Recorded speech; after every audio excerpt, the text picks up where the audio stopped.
The last figure the district collector had confirmed to me is about 238.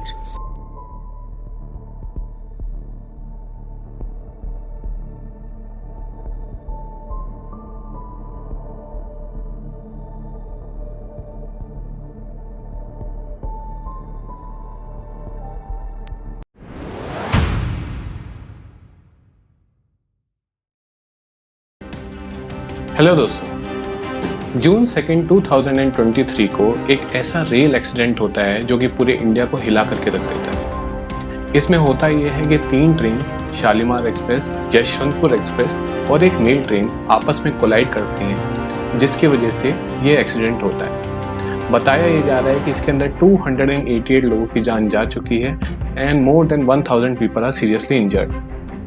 ये कहा जा रहा है कि ये 21st सेंचुरी का सबसे बड़ा ट्रेन एक्सीडेंट है। गवर्नमेंट ने ये बोला है कि it is because of the failure of the railway signal, जिसकी वजह से ट्रेन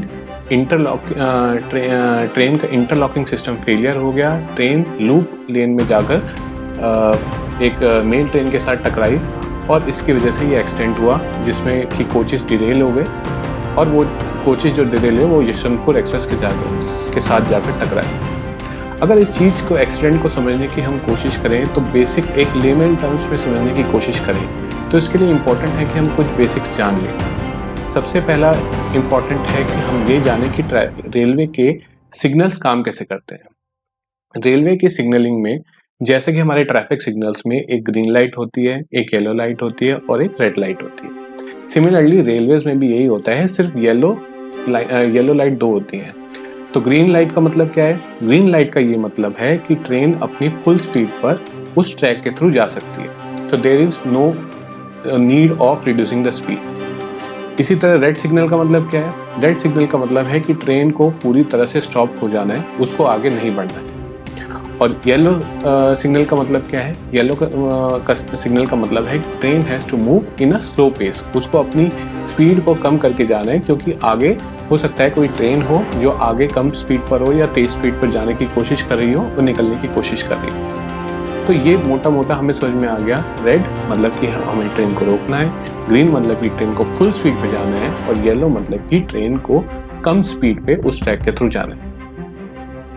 ये समझने के बाद हमें दूसरी चीज़ समझने की कोशिश यहाँ पे ये करनी है कि ट्रेन्स जो हैं वो एक ट्रैक पे चलती हैं, वो अपना ट्रैक चेंज नहीं कर सकते। जैसे हम कार्स में अपना लेन चेंज करते हैं, इस तरीके से ट्रेन्स अपना लेन चेंज नहीं कर सकती। तो इसके लिए एक स्पेशल टाइप के ट्रैक्स में एक इंफ्रास्ट्रक्चर ट्रैक्स को मॉडिफाई किया जाता है so that tracks can go from one lane या one line to different line.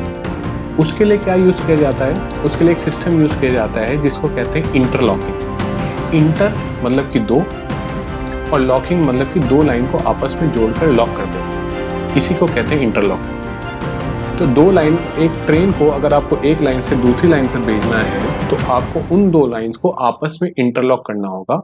उसके लिए एक इंफ्रास्ट्रक्चर रेल लाइंस में बनाया जाता है, जैसे कि आप इमेज में देख सकते हैं। इवन आप इस वीडियो में भी देख सकते हैं कि कैसे ट्रेन एक लेन से जाती हुई सीधा दूसरे लेन पर चली जाती है। ये पॉसिबल होता है बिकॉज ऑफ इंटरलॉकिंग।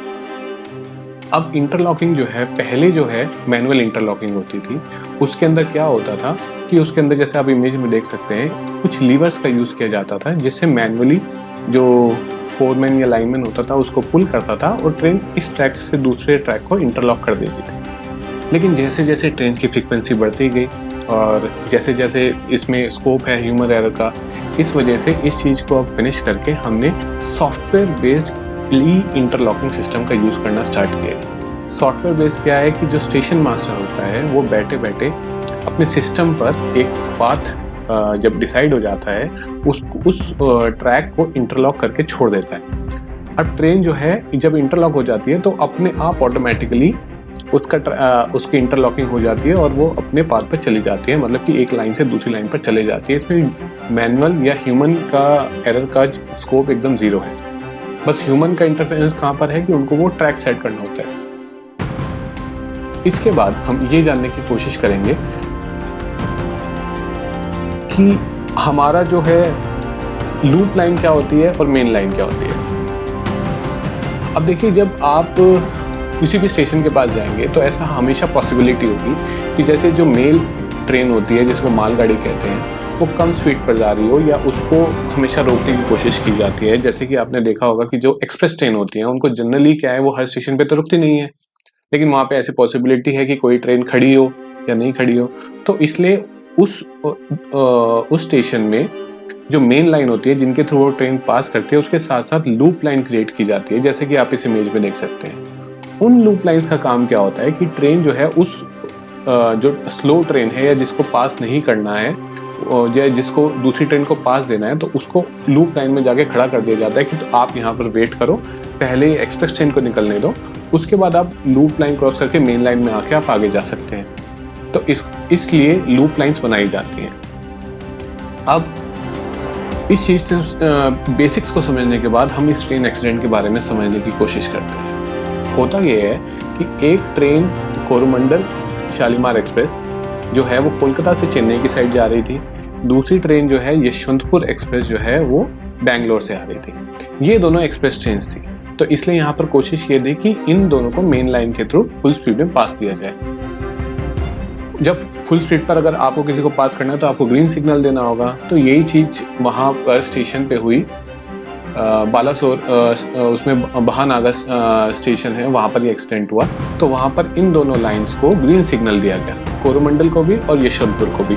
ये दोनों अपनी फुल स्पीड पर जा रहे थे, कोई ओवर स्पीडिंग नहीं हुई थी इसमें, ये ऑफिशियली कंफर्म किया गया है। तो जब ये पूरी स्पीड पर जा रही है तो अचानक इंटरलॉकिंग मतलब कि जो दो लाइनों को आपस में जोड़ने का सिस्टम है उसमें कुछ फेलियर हो जाता है। तो जो ट्रेन मेन लाइन पे सीधा जानी थी वो अचानक से मुड़कर लूप लाइन में आ जाती है, और लूप लाइन में आने के बाद वहाँ पर खड़ी होती है एक मेल ट्रेन जिसके अंदर आयरन और या मोटा मोटा आप मान सकते हैं लोहा भरा हुआ था उसके कोचेस में।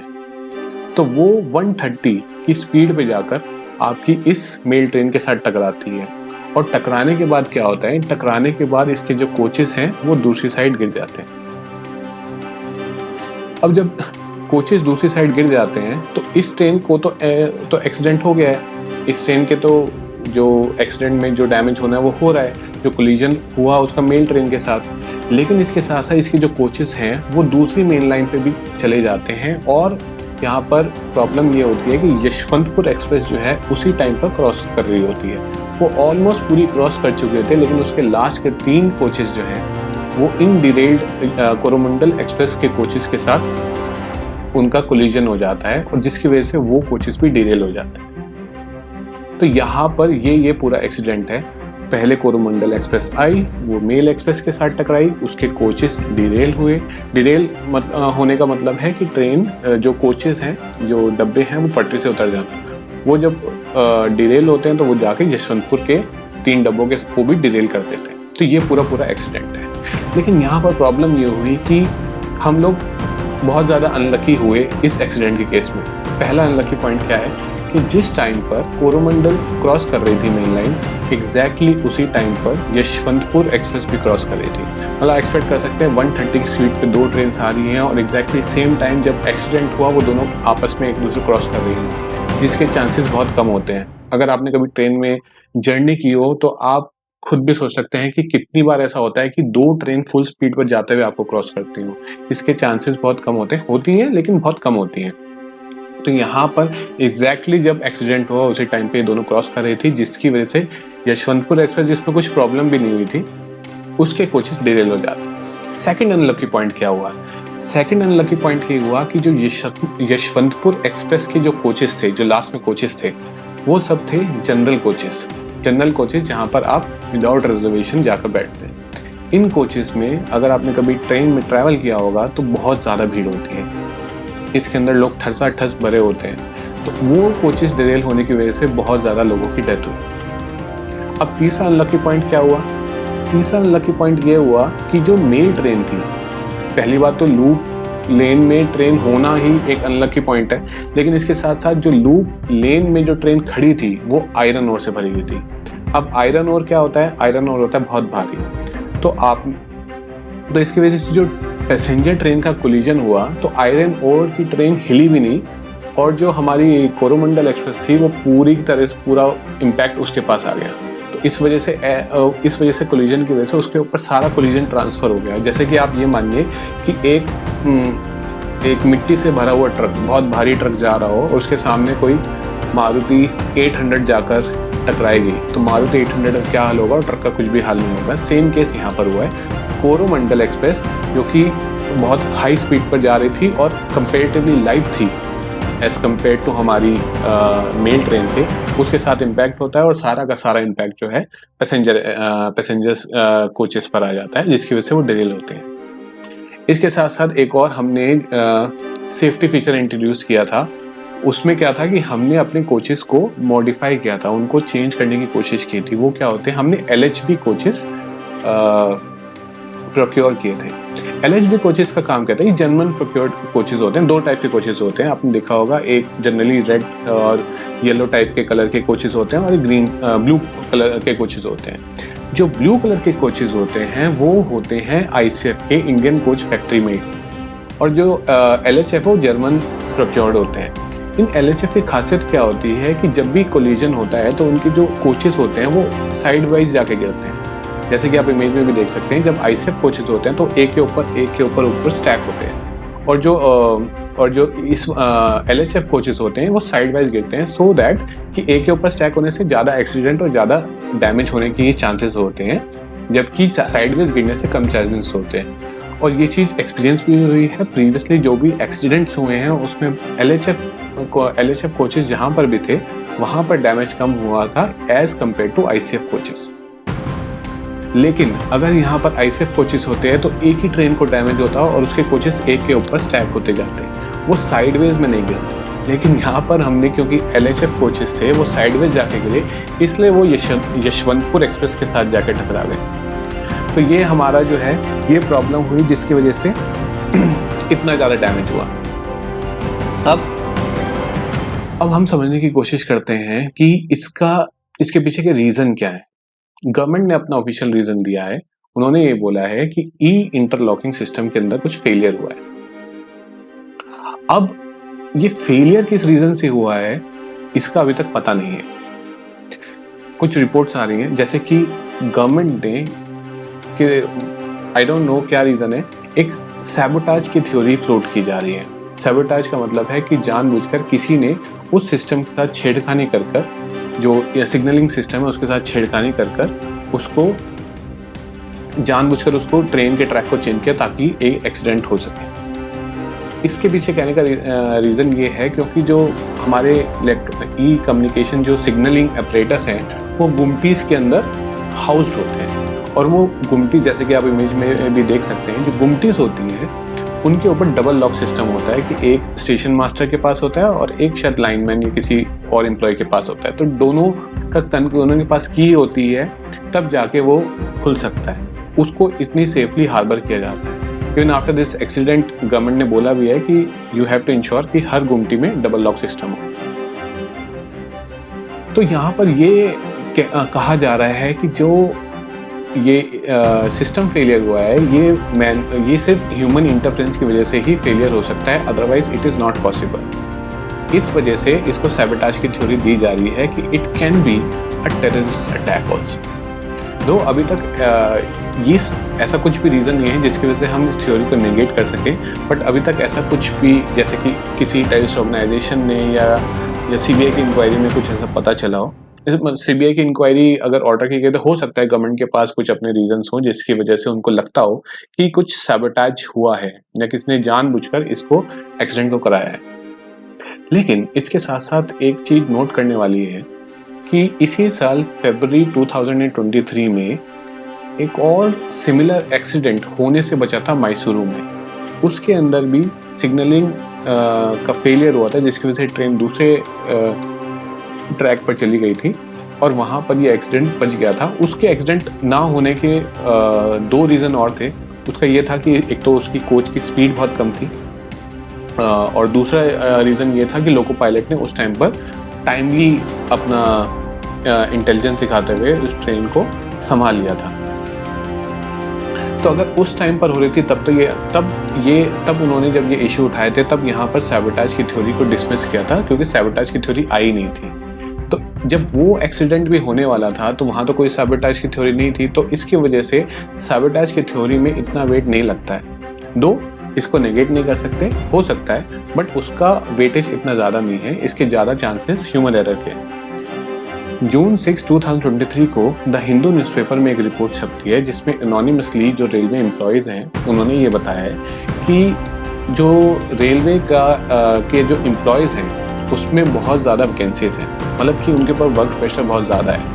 एक वीडियो आई थी जिसके अंदर एक रेलवे एम्प्लॉय जो टिकट पर बैठता है उसने बताया था कि मैं ट्राई कर रहा हूँ कि यहाँ से मेरा ट्रांसफ़र हो जाए बिकॉज इट्स बिन 16 आवर्स और मैं यहाँ बैठकर काम कर रहा हूँ और मेरे लिए यहाँ से जाना पॉसिबल नहीं है क्योंकि मेरी रिप्लेसमेंट नहीं है, क्योंकि मैन पावर की बहुत शॉर्टेज है। 3 लाख वैकेंसीज हैं अभी रेलवेज़ के अंदर जो कि अभी तक फिल नहीं की गई है। तो यहाँ उसके साथ साथ उन्होंने ये बताया कि जो रेलवे का मेंटेनेंस होता है जहाँ पे आप ट्रैक का इंस्पेक्शन करते हैं और उसका मेंटेनेंस देखते हैं, वहाँ पर भी मैन पावर की शॉर्टेज है। उसके साथ साथ गवर्नमेंट का जो फोकस है वो है ट्रेन की स्पीड बढ़ाना, ज़्यादा से ज़्यादा एक्सप्रेस ट्रेन चलाना, कम से कम टाइम में लोगों को अपनी डेस्टिनेशन पे पहुँचाना, इस चीज़ पे फोकस ज़्यादा है। और हाई फ्रिक्वेंसी रूट जहाँ पर ये एक्सीडेंट हुआ है बालासोर वाला, ये वाले हैं हाई फ्रिक्वेंसी रूट, तो वहाँ पर ये बोला जा रहा है कि जो मेंटेनेंस स्टाफ है उसको इतना टाइम ही नहीं मिलता जनरली कि वो इनको ट्रैक्स को इंस्पेक्ट कर सके, क्योंकि वो उनकी रिस्पॉन्सिबिलिटी है। अगर कल को कुछ ट्रैक की वजह से कुछ डिरेलमेंट होता है तो उनके ऊपर रिस्पॉन्सिबिलिटी आती है, इसलिए उनको वो करना होता है, लेकिन उनको बहुत हाई प्रेशर होता है सो डैट ट्रेन की स्पीड कम ना हो। तो इसलिए वो जनरली ये ट्राई करते हैं कि वो सिग्नलिंग के अंदर उसको रोक दें या कुछ कर दें ताकि वो अपना ये काम कर पाए, क्योंकि उस ट्रेन के ट्रैक मेंटेनेंस करने के लिए एक ब्लॉक होता है, एक ब्लॉक मतलब एक पर्टिकुलर डिस्टेंस होता है जो कि उसके पास अवेलेबल होना चाहिए ताकि वो उसका मेंटेनेंस कर सके, लेकिन जनरली अवेलेबल नहीं होता हाई फ्रीक्वेंसी रूट्स पे, इसलिए वो सिग्नलिंग ऑपरेटर्स के साथ कभी रेड सिग्नल कर देता है ताकि ट्रेन रुक जाए और उसके बाद जाए। तो इस वजह से ही वो बोल रहे हैं कि मैन पावर शॉर्टेज की वजह से ये प्रॉब्लम आई है और इसमें बहुत हाई चांसेस है कि ये ह्यूमन एरर की वजह से हुआ है, which is also reflective of कि भाई बहुत ज़्यादा प्रेशर है, काम का प्रेशर है रेलवे स्टाफ के ऊपर। इसके साथ साथ सेकंड रीज़न ये बोला जा रहा है कि रेलवेज़ ने rather than recruiting a new technical staff, उन्होंने जो फोरमैन लाइनमैन हैं उन्हीं को ट्रेन करके उनको समझा के कि ये काम कैसे होता है, उन्हीं को उस काम को दे दिया है। अब ये जो फोरमैन लाइनमैन है इनकी एजुकेशन लेवल नहीं होता है, इससे आप ये क्योंकि ये 12th पास होते हैं, दे आर नॉट लाइक आपके 10th पास होते हैं और इनके पास ये टेक्निकल नॉलेज नहीं होती है और उन्होंने कभी पढ़ा नहीं होता, उनको जैसे सिखा दिया जाता है। तो कभी कभी ऐसा होता है कि आपकी इंटेलिजेंस जो आपकी नॉलेज है वो भी आप यूज़ करके कभी कभी एक्सीडेंट को बचा सकते हैं। तो वहाँ पर इन लोगों के पास वो एक्सपर्टीज़ नहीं होती है, उनको जैसा बता दिया जाता है वैसे ही करते हैं, और इन जिसके पास एक्सपर्टीज़ नहीं है उससे ह्यूमन एरर होने के चांसेस ज़्यादा हैं। इसके साथ साथ सिग्नलिंग का काम थर्ड पार्टी को भी दिया गया है, और जब आप थर्ड पार्टी को देते हैं तो आप जब काम देते हैं तो ऑब्वियसली एक प्रोसेस होता है बिडिंग का प्रोसेस, जो सबसे लोएस्ट बिडिंग करेगा। अब रेलवे का इतना बड़ा कॉन्ट्रैक्ट होता है तो सबसे लोएस्ट बिडिंग करने में वो क्या कॉम्प्रोमाइज़ करेगा, उसको प्रॉफिट भी कमाना है, तो वो कॉम्प्रोमाइज़ करता है स्किल्ड मैन पावर के ऊपर, वो सस्ती मैन पावर लेता है। सस्ती मैन पावर वो होती है जो कि स्किल्ड नहीं होती है, उसकी वजह से ह्यूमन एरर के चांसेस ज़्यादा होते हैं।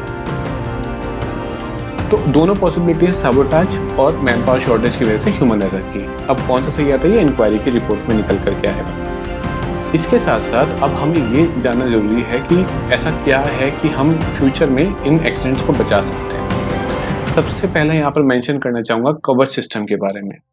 कवच क्या है? वो एंटी कोलिजन डिवाइस है, मतलब कि दो ट्रेन्स को आपस में कोलिजन से रोकने के लिए कवच सिस्टम बनाया गया है। इसको इसी साल या लास्ट ईयर अश्विनी वैष्णव ने इसको ट्राई भी किया था। इसका फर्स्ट टाइम ट्रायल भी हुआ था और सक्सेसफुल ट्रायल हुआ था, और इसको कहा जाता है कि इंडिया की मतलब वर्ल्ड की सबसे सस्ती एंटी कोलिजन डिवाइस है, और हमें इससे एक्सपोर्ट की ऑर्डर भी मिलेंगे।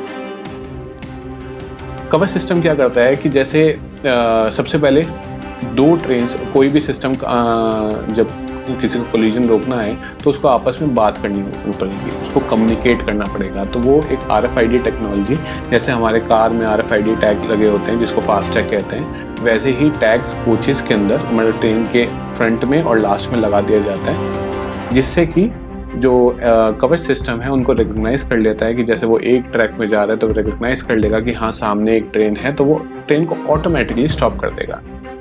ये चीज़ ट्रायल की गई थी, जैसे कि आप वीडियो में भी देख सकते हैं, और इसी बेसिस पे ट्रेन रोकती है। तो ये कहा जा रहा है कि अगर कवच सिस्टम हम लगा दें तो एक्सीडेंट्स जो कोलिजन के एक्सीडेंट्स हैं उनको रोक सकते हैं। लेकिन यहाँ पर बात ये है कि जो ये वाला एक्सीडेंट हुआ है जो कि 130 की स्पीड पर आ रही है ट्रेन, और वो जो दूसरी ट्रेन है वो 100 मीटर की डिस्टेंस पे है, चाहे कितना बड़ा कवच कोई भी सिस्टम लगा दो, कोई भी ऐसी टेक्नोलॉजी नहीं है जो कि इस कोलिजन को रोक सकती है। इस कोलिजन को रोकने का सिंपल एक तरीका था कि ट्रेन अपने रूट पर ही जाए। तो कवच सिस्टम इसको रोक नहीं सकता था, लेकिन ऐसा नहीं है कि हर बार एक्सीडेंट यही होगा, और भी टाइप के एक्सीडेंट हो सकते हैं। तो उन एक्सीडेंट्स के लिए कवच सिस्टम इंस्टॉल करना जरूरी है। अभी के लिए एज पर रिपोर्ट्स ये बहुत स्लो प्रोसेस में चल रहा है, लेकिन इसको फास्ट रोल आउट करने की ज़रूरत है। सेकंड, ये कहा जा रहा है कि हम लोगों ने जो फैंसी ट्रेन्स के बारे में बहुत ज़्यादा हम इन्फैचुएट रहते हैं, मतलब हमें लगता है कि यार अच्छा है, वंदे भारत एक्सप्रेस चल रही है, हाई स्पीड ट्रेन चल रही है, 120-160 की स्पीड पे चल रही है। तो इस वजह से हमारा बजट तो लिमिटेड है, हमने ज़्यादातर बजट अपना एलोकेट कर दिया हाई स्पीड ट्रेन्स प्रोक्योर करने में, लेकिन उसके साथ साथ जो हमारे ट्रैक मेंटेनेंस है जिनके ऊपर वो हाई स्पीड ट्रेन चलेंगी उस पर इतना ध्यान नहीं दिया जा रहा है। और ये मैं नहीं कह रहा हूँ, ये गवर्नमेंट की कैग की रिपोर्ट में कहा गया है, परफॉर्मेंस ऑडिट होता है उनका, और उन्होंने खुद बोला है कि गवर्नमेंट की जो ट्रैक मेंटेनेंस है वो बहुत पुअर है। इसके साथ साथ 2018-19 में गवर्नमेंट ने 1 लाख करोड़ एलोकेट किया था रेलवे की सिक्योरिटी के लिए, नेटवर्क सिक्योरिटी के लिए। उसको सबसे पहले बजट में रिडक्शन हुआ, उसके पीछे लॉजिक ये दिया जाता है कि पहले जैसे before corona 20 million people daily travel करते थे रेलवेज में, वो 15 मिलियन हो गए, तो इस वजह से बजट का में रिडक्शन हुआ है। लेकिन इसके साथ साथ हमें ये जानना भी ज़रूरी है कि जो बजट एलोकेट तो हो गया, उसको खर्च ही नहीं किया गया है। साउथ वेस्टर्न रेलवे जहाँ पर ये एक्सीडेंट हुआ है वहाँ पर ये बताया जाता है कि एक भी रुपया अभी तक खर्च नहीं हुआ है। फंड एलोकेट होते हैं, फंड वैसे के वैसे वापस चले जाते हैं। तो यहाँ पर अकाउंटेबिलिटी हमें सेट करने की ज़रूरत है, सो दैट फ्यूचर में एक्सीडेंट ना हो। इसके साथ साथ जैसे कि अभी हमने देखा कि हमें ज़्यादा से ज़्यादा स्किल्ड मैन पावर हायर करने की ज़रूरत है। उससे क्या होगा कि उससे वर्कफोर्स कम होगा, और लोग जो ह्यूमन एरर है, जिसके पास कम काम होगा, जैसे ह्यूमंस के पास कम काम होगा तो ऑब्वियसली ह्यूमन एरर के चांसेस कम रहते हैं, कम काम में कम चांसेस रहते हैं, ज़्यादा काम में ज़्यादा चांसेस रहते हैं। तो हमें ज़्यादा से ज़्यादा रिक्रूटमेंट करने की ज़रूरत है और बजटरी एलोकेशन बढ़ाने की ज़रूरत है। यहाँ पर एक और चीज़ है, कुछ लोग बोलते हैं कि रेलवे जो है घाटे में जाता है, प्रॉफिट में जाता है, और बहुत प्रेज़ किया जाता है गवर्नमेंट को जब रेलवे प्रॉफिट में चला जाता है। एक चीज़ यहाँ पे नोट करने वाली बात है कि railway is a social security infrastructure. वो आपके प्रॉफिट के लिए नहीं बना है। आप प्रॉफिट उसमें निकाल सकते हैं जब आप जितने ज़्यादा उससे फ्रेट ट्रांसपोर्ट करवाया जाए। तो रेलवे को जब भी यूज़ किया जाए तो हमें ये चीज़ हमारे ध्यान में रखना चाहिए कि ये हमारा सोशल सिक्योरिटी का है, ये गरीब आदमी के ट्रैवल करने का तरीका है, और उसकी उस एंगल से उसको सोचते हुए इसमें आगे बढ़ना चाहिए। इसको इस एंगल से इसको एक कॉर्पोरेट की तरह से नहीं लेना चाहिए कि हमें इसमें तो प्रॉफिट ही कमाना है, इस वजह से यहाँ पर कट करना है, वहाँ पर कट करना है, ऐसा नहीं। इसको अगर आप कहीं और प्रॉफिट कमा रहे हैं तो रेलवे के अंदर इन्वेस्ट आपको करना पड़ेगा, क्योंकि ये लोगों की रोज़गार से रिलेटेड है। लोग ट्रैवल करते हैं अपने एक डेस्टिनेशन से दूसरे डेस्टिनेशन पर जाने के लिए, वर्क के लिए, सस्ता ट्रैवल है। कुछ लोग कहते हैं कि टिकट के प्राइस बढ़ाने चाहिए, एसी के बढ़ाएं वो ठीक है, लेकिन जनरल के आप नहीं बढ़ा सकते हैं, क्योंकि जनरल स्लीपर जो है वो गरीब आदमी का एक जगह से दूसरी जगह जाने का एक मोड ऑफ ट्रांसपोर्टेशन है। तो यहाँ पर देखना अभी बाकी है कि सीबीआई की इंक्वायरी में क्या आता है, क्या सचमुच गवर्नमेंट के पास कुछ ऐसी डिटेल्स हैं जिसकी वजह से यहाँ साबोटाज की थ्योरी प्रूव होती है नहीं होती है, ये देखने की बात है। लेकिन मैं यही कहूँगा कि लेट द इंक्वायरी कम, और उसमें हम एक बार फिर से वीडियो बनाएंगे और देखने की कोशिश करेंगे कि एक्चुअल में यही रीज़न थे या कुछ और रीज़न था। Thank you very much.